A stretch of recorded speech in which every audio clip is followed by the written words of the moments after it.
صاحب ایک سوال ہو رہا ہے ابھی کہ لوگوں کا ایک بڑا یہ عادت بنتی چلی جا رہی ہے کہ رمضان ہو یا نارمل ڈیز بھی ہو، مغرب سے چند لمحات پہلے جو ہے نماز اثر ادا کرنا کیسا ہے، یا کوئی بھی نماز کو اتنا طول دے دینا کہ بالکل آخری وقتوں میں پڑھا جائے؟ نماز کا ایک اول وقت ہوتا ہے، ایک افضل وقت ہوتا ہے. یہ دونوں لفظ یاد کر لیں. افضل وقت اور اول وقت ہے، ٹھیک ہے، اور ایک افضل وقت ہے. تو کوشش کریں کہ افضل وقت میں یا پھر اول وقت میں. دیر کرنا جو ہے رہ گئی، نکل گئی، گناہ ہوگا. میں دیر کیوں کر رہا ہوں؟ ساہون کا لفظ ہے قرآن میں، جو اپنی نمازوں کے لیے سستی کرتے ہیں. تو سستی کے لیے میرے پاس کوئی اچھے الفاظ نہیں ہوں گے کہ میں باقی کاموں میں کیوں سستی نہیں کرتا، صرف نماز میں کیوں کر رہا ہوں.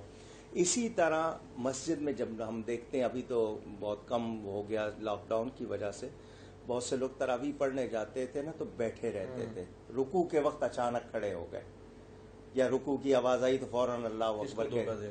تو یہ کس کے ساتھ کر رہے ہیں وہ؟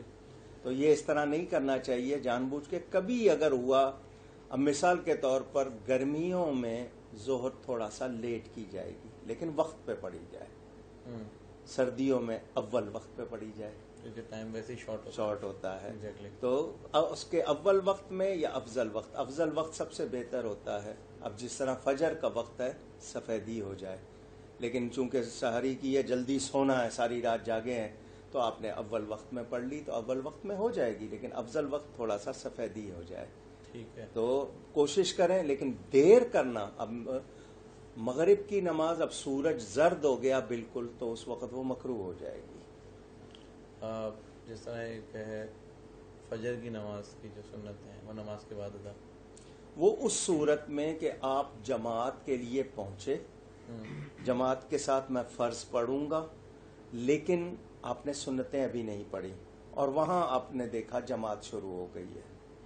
اگر آپ کو یہ یقین ہے کہ آپ 2 سنتیں پڑھ کے جماعت کو پا لیں گے، 1 رکعت بھی پا لیں گے، تو سنتیں پہلے پڑھ لیں.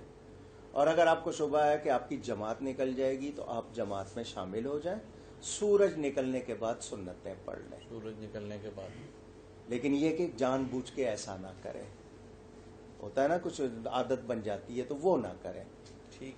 السلام صاحب، ابھی ایک طرح جو ہوتا ہے کہ نماز تراویح کے بھی حوالے سے سوال آیا کہ 4 رکعت کی ایک ساتھ نیت ہوگی اور وہ 2 رکعت جس طرح پڑھائی جاتی ہے امام، تو اس کے حوالے سے کیا 4 رکعت؟ گھر میں پڑھنے والا جو ہے خواتین، ان کو تو میں اجازت دے دوں گا. مرد حضرات کیوں کرتے ہیں 2 رکعت ہی وہ 2 رکعت ہی پڑھے تو بہتر ہے.